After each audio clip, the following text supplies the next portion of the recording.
They thought it would be just another Hollywood promotional interview, but when Jake Gyllenhaal sat across from Savannah Guthrie, everything unraveled faster than anyone expected.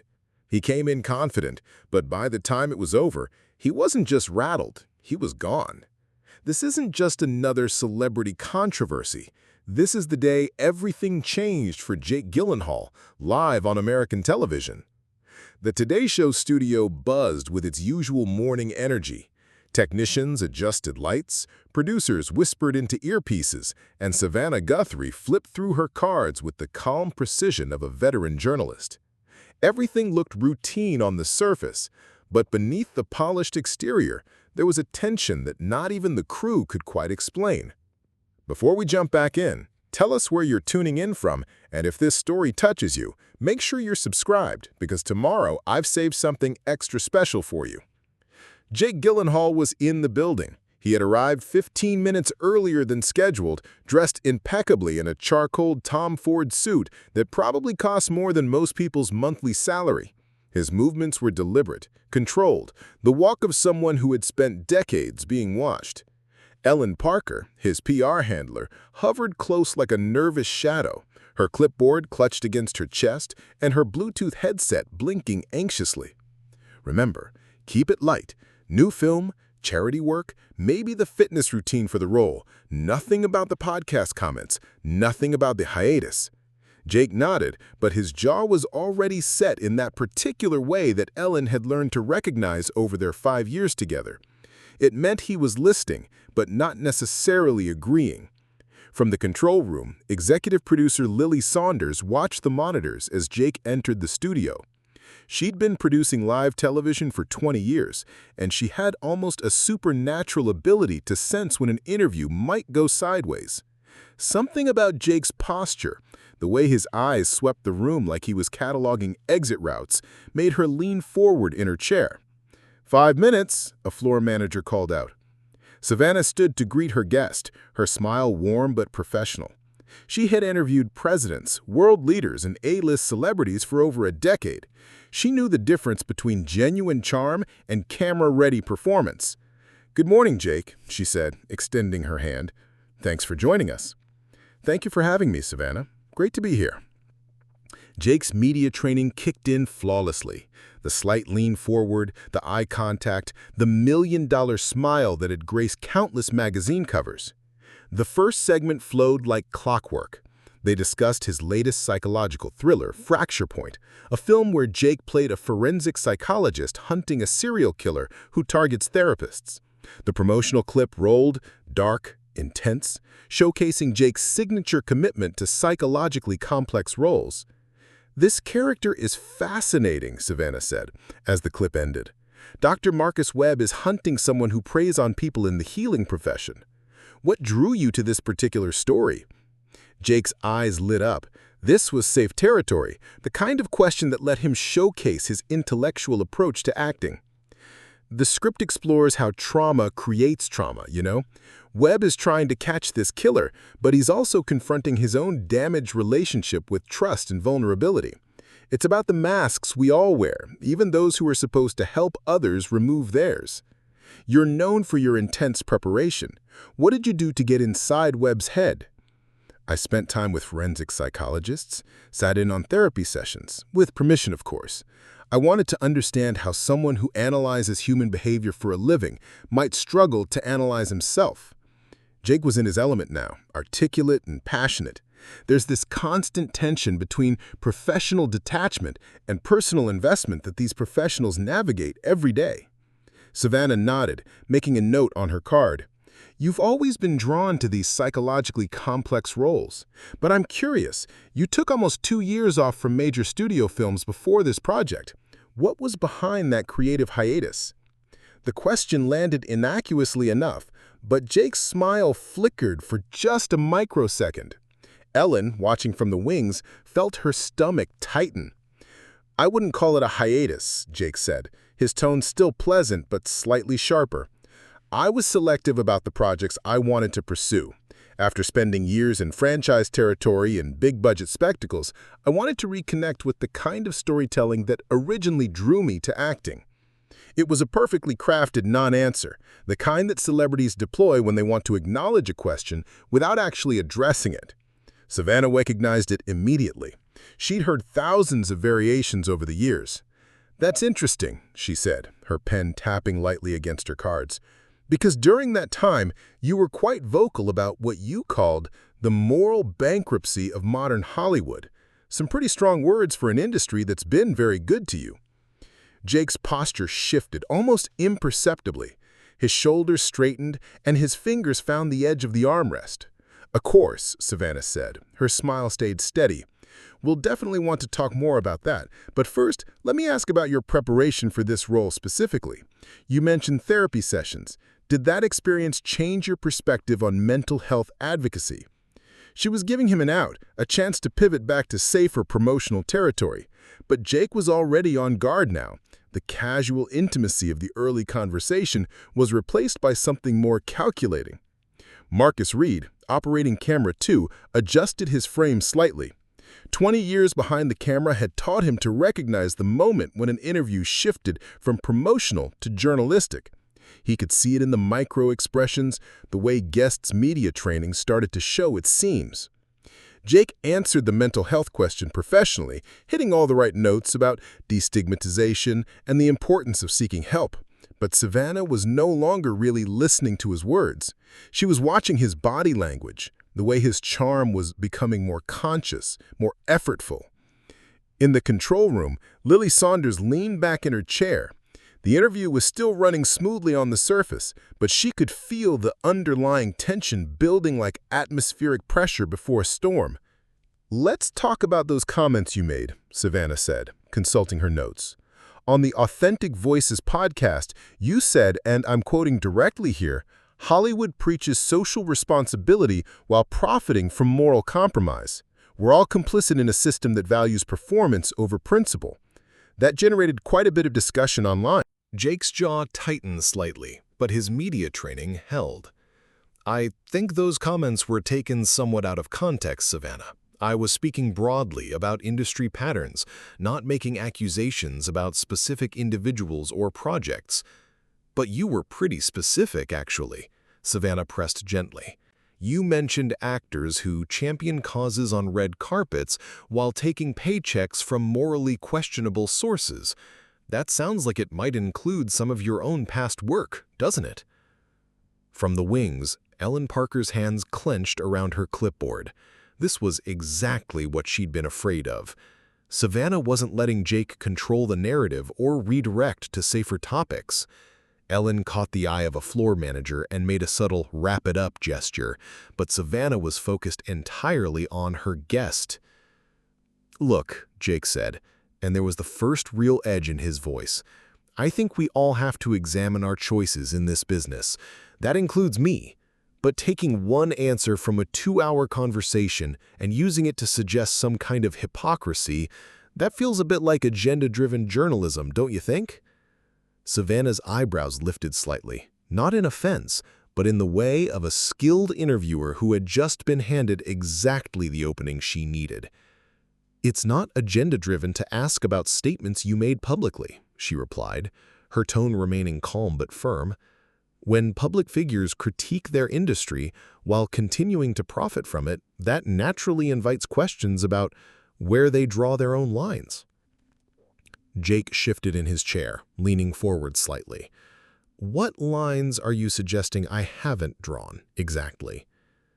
The question hung in the air for a moment. Marcus Reed's camera caught the subtle change in Jake's expression, the practiced charm giving way to something sharper, more defensive. In the control room, Lily found herself holding her breath. "I'm not suggesting anything, I'm asking. You've been very critical of what you call performative activism in Hollywood, actors who use causes as brand management, but your own charitable work has been very public, very well documented. How do you distinguish between authentic advocacy and performance?" Jake's fingers began a slow, rhythmic tap against the armrest, a tell that Ellen recognized immediately. He was getting irritated, and when Jake got irritated, his carefully constructed media persona start. The commercial break lasted exactly 90 seconds, but it felt like an eternity. Ellen rushed onto the set, whispering urgently in Jake's ear while makeup touched up his forehead where a slight sheen had appeared. Savannah sat calmly, reviewing her remaining cards, seemingly unaffected by the tension radiating from her guest. "We're back in 30 seconds, a floor manager announced. Jake straightened his tie and forced his shoulders to relax, but his eyes held a hardness that hadn't been there before. Ellen retreated to the wings, her knuckles white around her phone, probably composing damage control texts. "And we're live," came the call. "Welcome back," Savannah said smoothly. "We're here with Jake Gyllenhaal, and we were just discussing the intersection between art and personal authenticity." She turned back to Jake with that professional warmth that never seemed to waver. "You've been very thoughtful about the moral complexities of Hollywood, but I'm curious, when you critique the industry for what you call performative activism, are you including your own blockbuster years in that assessment?" Jake's laugh was sharp, humorless. "You know what, Savannah? I'm starting to think this interview has more to do with generating controversy than actually discussing the work." "I disagree," she replied evenly. "When an actor as thoughtful as you makes such specific critiques about authenticity versus performance, it invites examination of how those principles apply across your own career choices." "So, this is about my past work now?" Jake's voice carried a new edge, the careful modulation slipping. "Should I apologize for taking roles that paid well? Should I feel guilty about entertaining people?" Marcus Reed adjusted his camera angle slightly, catching the way Jake's fingers had resumed their rhythmic tapping against the armrest. The sound was barely audible, but the visual told the story. Controlled agitation building to something less controlled. "No one's suggesting you should apologize," Savannah said, "but you did spend several years in what you called franchise territory, and then you stepped away and became very critical of that same system. I think audiences are curious about that evolution." Jake leaned forward, his media training warring with his obvious frustration. Evolution is exactly the right word. People grow, they reassess, they make different choices based on new understanding. Isn't that what we want from public figures? Growth rather than rigid consistency? "Absolutely," Savannah agreed. "But growth often involves acknowledging past compromises, doesn't it? You've been quite critical of actors who, as you put it, chase relevance through controversy. Some people wonder if your own public critiques might fall into that category."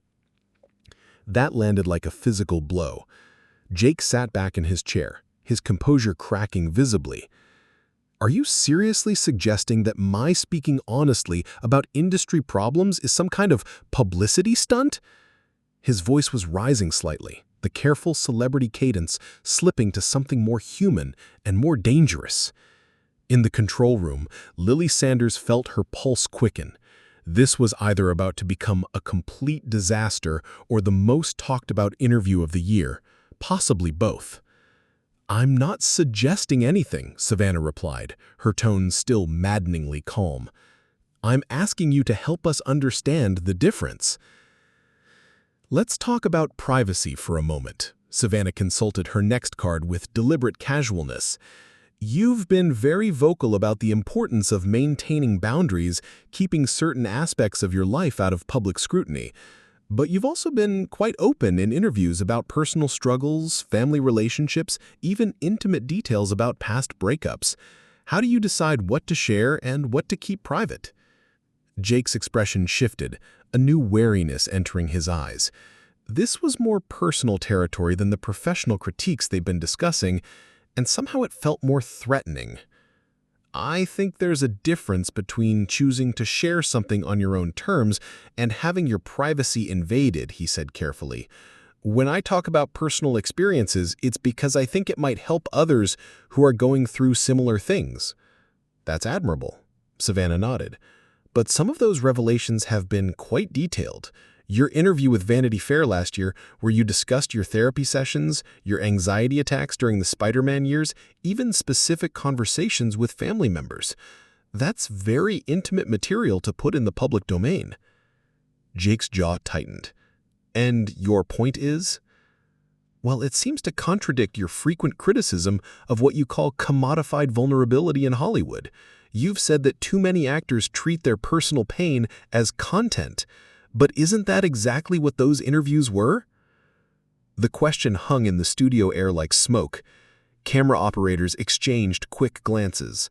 Audio engineers adjusted their levels, sensing the conversation was about to get more intense. That's... Jake paused, clearly struggling with how to respond. That's a completely different thing. I was being honest about real struggles, not manufacturing drama for attention. But how does the audience tell the difference? Savannah pressed. When you criticize other actors for performing authenticity, as you put it, how should we evaluate your own very public confessions?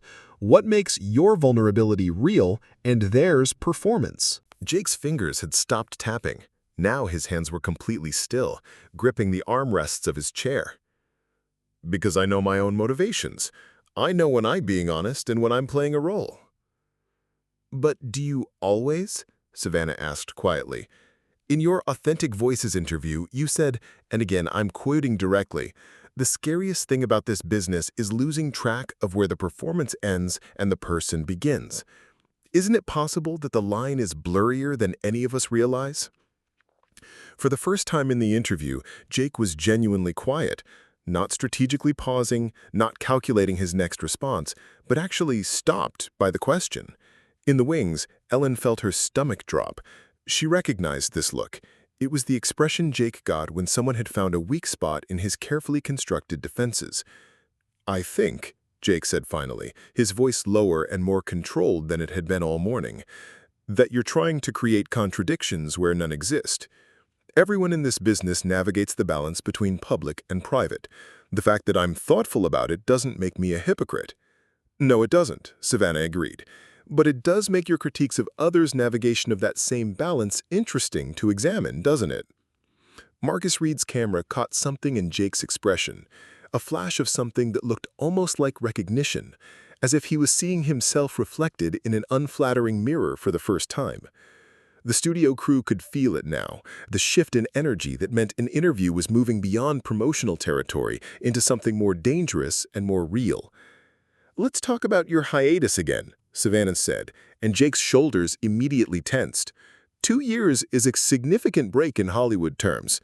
You mentioned being selective, but industry reports suggest you turned down several major projects, including 2 franchise opportunities that would have been extremely lucrative. What was really behind that decision? Jake's smile had disappeared entirely now. I've explained this. I wanted to focus on more meaningful work. But meaningful work doesn't necessarily preclude commercial success, does it? Some of your contemporaries, actors like Oscar Isaac, Adam Driver, they've managed to balance prestigious projects with blockbuster roles. Why did you feel you had to choose? Because, and his voice was taking on an edge that Ellen recognized as dangerous, because some of us care more about artistic integrity than box office receipts. That sounds like a criticism of actors who make different choices, Savannah observed. Is that fair? Jake leaned forward, his composure finally showing real cracks. Are you going to twist everything I say into some kind of attack on my colleagues? I'm not twisting anything. I'm asking you to clarify statements that seem contradictory. You say you value artistic integrity over commercial success, but your biggest commercial successes are what gave you the platform to make that choice in the first place. Without Spider-Man, without the action films, would anyone care about your thoughts on Hollywood's moral complexity? The studio went dead quiet. This wasn't a question. It was a challenge, delivered with surgical precision. Jake sat back in his chair, staring at Savannah with an expression that was part disbelief, part fury. Are you seriously suggesting I owe my entire career to superhero movies? I'm suggesting that your ability to be selective about roles might be a luxury afforded by earlier commercial choices that you now seem to criticize others for making. This is unbelievable, Jake muttered, not quite into the microphone but loud enough for the boom to catch. This is exactly what's wrong with entertainment journalism, reducing everything to gotcha moments and manufactured controversy. It's not a gotcha. It's a question about consistency. You've built a public persona around being more thoughtful, more principled than other actors in your generation. But when we examine the specifics, there seem to be some contradictions worth exploring. Jake's hands were flat against the armrests now, his knuckles slightly white. In the control room, Lily Saunders leaned forward, her producer instincts telling her they were approaching either a breakthrough or a breakdown. "You know what?" Jake said, and his voice was different now, less controlled, more human. "Maybe the problem isn't that I'm contradictory. Maybe the problem is that you're determined to find fault with someone who's actually trying to have principles in a business that doesn't reward them." "But that's exactly my point," Savannah said, and her voice was still infuriatingly even. "If you're trying to have principles, if you're setting yourself apart as more conscious than your peers, then shouldn't those principles be consistent? Shouldn't they apply to your own choices as much as they do to everyone else's?" "They do apply to my choices," Jake snapped, and now his voice was loud enough that several crew members looked up from their equipment. "Then help me understand," Savannah said. "Because from the outside, it looks like you spent years taking the same commercial roles you now criticize others for taking, and now that you have the financial freedom to be selective, you're positioning that selectivity as moral superiority. Is that unfair?" Jake stared at her for a long moment, his chest rising and falling with controlled breathing. Ellen, watching from the wings, felt like she was watching a car accident in slow motion, terrible and unstoppable. "Do you fear becoming irrelevant?" Savannah asked quietly. And that was it, the question that broke everything open. Do you fear becoming irrelevant? The question landed like a physical blow. Jake's face went through a series of micro-expressions, shock, anger, something that looked almost like recognition, as if he was seeing himself reflected in an unflattering mirror for the first time. The studio saw so quiet that the hum of the overhead lights seemed deafening. Jake sat perfectly still, staring at Savannah with an intensity that made several crew members unconsciously step back. His hands were flat against the armrests, his knuckles white with pressure. "Excuse me?" he said finally, his voice dangerously low. "It's just that a lot of your recent public statements seem focused on distinguishing yourself from other actors, establishing your moral and artistic superiority. Some observers wonder if that's coming from a place of confidence or insecurity about your place in the industry." Jake's laugh was harsh, bitter. "You think I'm having some kind of midlife crisis? Is that your professional assessment, Dr. Guthrie? I'm asking if the criticism of your peers might be motivated by fear about your own career trajectory. 2 years away from major projects is a long time in Hollywood. Are you concerned about your relevance?" That did it. Jake reached up and unclipped his lapel microphone with deliberate, controlled movements. The small pop of the disconnection echoed through the studio speakers. "I'm not going to sit here and be psychoanalyzed by someone who clearly came into this with an agenda," he said, standing up slowly. His height was imposing, and for a moment, Savannah looked small in her chair below him. "Jake," Savannah said, and for the first time there was a note of genuine surprise in her voice. "We can approach this differently if you'd like. This is your opportunity to clarify—" "No," Jake interrupted, his voice cutting through her words. "This isn't an interview. This is an interrogation, and I don't have to sit here and take it." Ellen rushed forward from the wings, her face pale with panic. "Jake, please, let's just—" "We're done here," Jake said, not looking at his publicist. His eyes were fixed on Savannah, who had remained seated but was watching him with the calm attention of someone who had seen guests lose their composure before. "I think you're making a mistake," Savannah said quietly. "Walking away doesn't make the questions go away." Jake paused at the edge of the set, turning back to face her. "Neither does staying to be ambushed by someone who's more interested in viral moments than actual journalism." And with that, he walked off the set, just walked away, leaving Savannah sitting alone under the studio lights, his empty chair a stark symbol of image control completely lost. The cameras kept rolling. In the control room, Lily Saunders made a split-second decision that would define her career. "Keep the feed live," she said into her headset. "Do not cut to commercial." Marcus Reed's camera followed Jake's exit, capturing every step until he disappeared into the corridor. Then it swung back to Savannah, who sat for a moment in the strange silence before turning to address the camera directly. "Well," she said, with a slight smile that was part professional composure and part genuine amusement, "we're going to take a quick break, and when we come back, we'll have some highlights from our conversation with Jake Gyllenhaal." The studio erupted in controlled chaos as soon as they cut to commercial. Within minutes, the clips were everywhere. It started with the Today Show's social media intern, who posted a 15-second snippet with the caption, "When the interview gets too real." The clip showed Jake's face during the relevance question, the shock, the anger, the moment of decision before he reached for his mic. TikTok exploded first. Hashtag Jake Gyllenhaal walkout began trending within 20 minutes. Users created quick-cut remixes of the moment, adding dramatic music, slow-motion effects, and reaction videos. An 18-year-old college student in Ohio got 2 million views for her recreation of Jake's exit, complete with mic drop and everything. Twitter was more analytical, but equally brutal. Entertainment journalists dissected every moment of the interview, posting thread after thread about celebrity accountability, media manipulation, and the psychology of public figures under pressure. The hashtag Savannah Guthrie Unfiltered started trending alongside the walkout clips. Instagram stories multiplied exponentially. Celebrity friends posted vague, supportive messages with crying, laughing emojis. Industry insiders shared more pointed observations about media gotcha journalism versus asking hard questions. The comment sections became battlegrounds between Team Jake and Team Savannah. Ellen Parker's phone buzzed with notifications so frequently it sounded like a fire alarm. She was locked in a conference room at NBC, frantically trying to craft a statement while Jake refused to take her calls. Every draft she wrote sounded either defensive or apologetic, and both options felt like admitting defeat. "He needs to get ahead of this," she told her assistant over the phone while pacing the small room. "Every minute he stays silent, someone else controls the narrative." But Jake was nowhere to be found. He had left NBC through a side exit, bypassing the small crowd of photographers who had materialized as word of the walkout spread. His driver took him straight home, where he turned off his phone and poured himself 3 fingers of expensive scotch.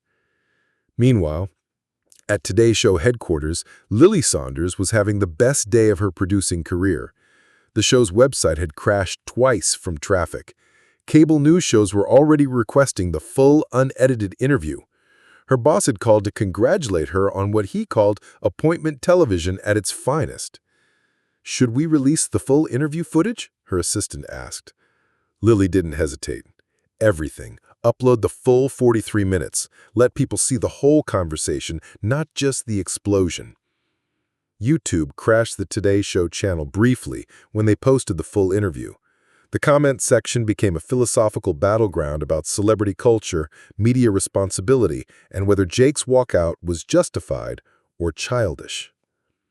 By evening, every major entertainment outlet had weighed in. Variety called it a masterclass in how not to handle difficult questions.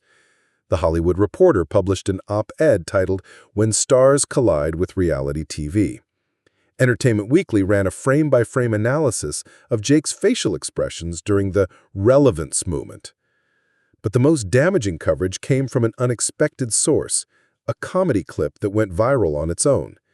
A late-night host had edited together Jake's most pretentious quotes from previous interviews with his dramatic exit, creating a devastating parody that made him look both pompous and fragile. Ellen finally reached Jake at midnight. He answered on the 11th ring. "We need to respond," she said without preamble. "No, we don't," Jake replied. His voice was thick with exhaustion and what might have been alcohol. "Jake, this is dominating every platform. Silence isn't an option. Watch me." And he hung up. 3 days later, just as the initial furor was beginning to die down, everything exploded again. TMZ posted the clip at 6:47 a.m. with the headline, "Exclusive, Jake Gyllenhaal's secret return, the confrontation NBC didn't want you to see." The footage was grainy, clearly shot from a phone hidden behind equipment, but the audio was crystal clear. It showed Jake returning to the Today Show set during what should have been a commercial break, 20 minutes after his dramatic exit. Savannah was still there, reviewing notes with producers, when Jake appeared at the edge of the frame. "We need to talk." His voice carried clearly through the studio. Savannah looked up, surprised, but not intimidated. "Jake, I thought you'd left." "I did, but I'm not going to let you destroy my reputation with your hit-piece journalism." The phone camera was shaking slightly. Whoever was filming was clearly nervous about being caught, but it captured everything. Jake's aggressive posture, Savannah's calm responses, the way the crew stopped what they were doing to watch. "I asked you legitimate questions about public statements you made. That's not a hit piece. That's journalism." "Bullshit," Jake snapped, and the profanity seemed to shock him slightly. "You came in with a predetermined narrative. You wanted to make me look like a hypocrite, and you twisted everything I said to fit that story. I quoted your own words back to you. If that made you uncomfortable, maybe you should examine why." Jake stepped closer, his voice dropping to an angry whisper that the hidden microphone barely picked up. "You humiliated me on live television. You ambushed me with gotcha questions designed to make me look bad. That's not journalism, that's entertainment." "You humiliated yourself," she replied quietly. "I gave you multiple opportunities to clarify your positions, to explain the apparent contradictions. You chose to leave instead of engaging with the questions." "Because they weren't questions." Jake's voice rose again. "They were accusations disguised as curiosity. You decided before I walked in here that I was a hypocrite, and you spent 30 minutes trying to prove it." The hidden camera caught something in Jake's face then. Not just anger, but genuine hurt. For a moment, he looked less like a movie star and more like a person who had been blindsided by criticism he couldn't deflect. "Jake," Savannah said, and her voice softened slightly. "If you want to continue this conversation on the record, we can do that. But this, confronting me off camera while someone films it without permission, this doesn't make you look better." Jake's head snapped around, scanning the studio until he spotted the crew member holding the phone. "Turn that off. Turn it off right now." But it was too late. The damage was done. The leaked clip was even more devastating than the original walkout. It showed Jake as petty, aggressive, and desperate to control a narrative that had already escaped his grasp. The confrontation made him look exactly like what Savannah had implied he was, someone who could dish out criticism but couldn't handle being questioned himself. Social media exploded again, but this time the commentary was less divided. The original walkout had split public opinion between those who thought Savannah was too aggressive and those who admired her persistence, but the leaked confrontation clip unified people against Jake. He looked like a bully trying to intimidate a journalist for doing her job. Ellen Parker watched the TMZ clip from her office and immediately started updating her resume. This was a career-ending PR disaster, and she knew it. Jake would blame her for not preventing it, even though he'd refused to listen to her advice about staying silent. By noon, #Jake Gyllenhaal Toxic was trending worldwide.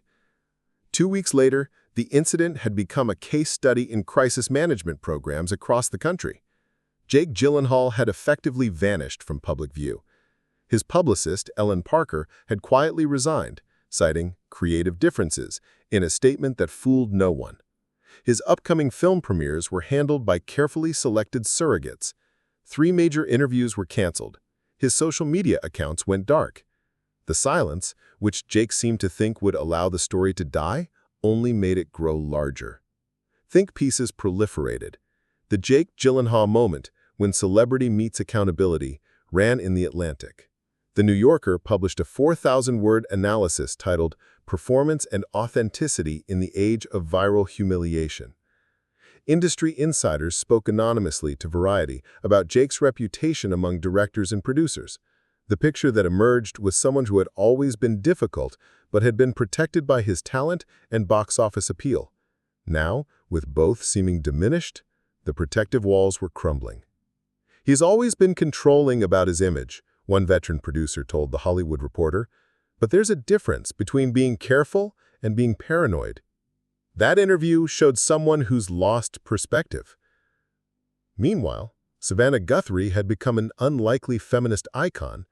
#Savannah did nothing wrong became a rallying cry for journalists who felt constantly pressured to go easy on celebrity guests.